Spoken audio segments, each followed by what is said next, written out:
بسم اللہ الرحمن الرحیم نحمدہ و نصلی علی رسول الکریم رب اشرح لی صدری ویسر لی امری واحلل عقدۃ من لسانی یفقہوا قولی۔ معزز حضرات السلام علیکم۔ میں امریکہ سے بول رہا ہوں، شاید اسی لیے صابر صاحب نے انگریزی میں انٹروڈکشن دیا، عموماً اردو میں ہی دیتے ہیں۔ خیر حضرات، پچھلے میرا بیان جو تھا وہ اس کا عنوان تھا دین یسر، یعنی دین آسان ہے۔ میں نے دلائل اور مثالوں سے وضاحت کرنے کی کوشش کی تھی کہ یہ کس طرح یہ ہمارا دین آسان ہے۔ میں نے جو پوائنٹ گنوائے تھے اس میں سب سے پہلے توحید تھا۔ توحید یعنی اللہ کی وحدانیت، اور اس میں سورہ اخلاص حوالہ دیا تھا کہ کس طرح جامع ترین 4 آیتوں میں اللہ تعالیٰ نے توحید کو پورا ڈسکرائب کر دیا۔ اور اس کے بعد بس یہ توحید کا جو کانسیپٹ ہے کتنا سمپل، کتنا آسان اور اسٹریٹ فارورڈ ہے۔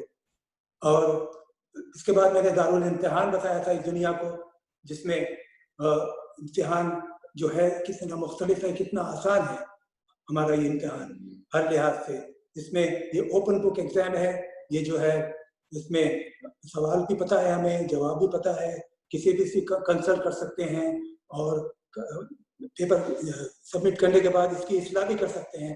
توبہ اور استغفار کا دروازہ ہمیشہ کھلا ہے۔ اس کے علاوہ یہ دین فطرت ہے، یعنی ہمارے بشری تقاضے جو ہیں، جو انسانی رجحانات ہیں، اس کے عین مطابق ہے اس کے سارے احکامات، اور ان میں کنسیشنز ہیں، رعایتیں ہیں، سہولتیں ہیں۔ یہ دین ماڈریٹ دین ہے، ہمیں میانہ روی ماڈریشن سکھاتا ہے، اور انتہا پسندی جو ہے اس کے مزاج میں ہے ہی نہیں۔ ایک چھوٹی سی بات رہ گئی تھی، وہ میں ایڈ کرنا چاہ رہا ہوں کہ ہم نے اس دین کو کس طرح مشکل بنایا ہوا ہے۔ ہم نے فضول رسومات اور غیر ضروری روایتیں اور رسم و رواج اور بدعتیں کو انٹروڈیوس کر کے ہم نے اس دین کو مشکل بنا دیا، اور اس کو دین کا ضروری حصہ بنا دیا ہے، جو کہ بالکل ہمارے دین کی روح کے خلاف ہے۔ اب آئیے آج کے موضوع کی طرف۔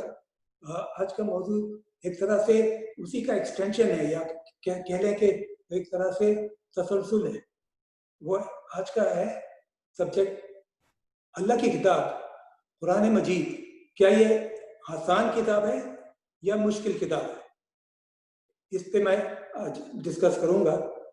لیکن میں ایک چیز بتانا چاہتا ہوں کہ میرا طریقہ یہ ہوتا ہے، جب بھی خطاب کرتا ہوں تو نارملی لائیو آڈینس ہوتی ہے، تو میں حاضرین کو انوالو کرتا ہوں، ان سے انٹریکٹ کرتا ہوں، اور ان کے سامنے کچھ سوال بھی رکھتا ہوں۔ یہ بات جو ہے یہ ورچوئل آڈینس جیسا آج کی ہے، اور ریموٹ سے خطاب ہو رہا ہے، اس میں وہ بات نہیں ہوتی۔ لائیو آڈینس میں اسی طرح ایک گیدرنگ میں میں نے یہ سوال رکھا تھا لوگوں کے سامنے کہ بتائیے قرآن آسان کتاب ہے یا مشکل ہے؟ تو جواب جو آیا تھا بڑا انٹرسٹنگ تھا، اور مجھے اچھا لگا۔ جواب اس طرح تھا کہ تقریباً آدھے لوگوں نے کہا یہ آسان کتاب ہے، اور تقریباً آدھے لوگوں نے کہا یہ مشکل ہے۔ تو یہ مجھے اچھا اس لیے لگا کیونکہ آج جو میں بتانے جا رہا ہوں وہ یہ ہے کہ ایک لحاظ سے یہ کتاب آسان ہے، اور ایک لحاظ سے یہ کتاب ذرا مشکل ہے۔ تو کس لحاظ سے یہ آسان ہے اور کس لحاظ سے یہ مشکل ہے، اس کی میں وضاحت کرتا ہوں۔ سب سے پہلے تو میں بتا دوں کہ میں جو بھی بات کرتا ہوں ہمیشہ وہ اپنی اوپینین اپنی رائے نہیں دیتا ہوں۔ یہ میں قرآن اور سنت اور حدیث کے حوالے سے اس کا ریفرنس دیتے ہوئے بات کرتا ہوں۔ اگر اس میں کوئی مجھ سے غلطی ہو جاتی ہے تو اللہ اسے معاف کرے۔ تو سب سے پہلے میں قرآن کا حوالہ دیتا ہوں۔ قرآن نے سورہ آل عمران میں اللہ تعالیٰ نے کہا کہ اس کا میں اردو ترجمہ سناتا ہوں۔ وہی ہے جس نے تم پر کتاب نازل کی جس کے بعض آیتیں محکمات ہیں، یعنی محکمات یعنی کلیئر اور واضح ہیں، اور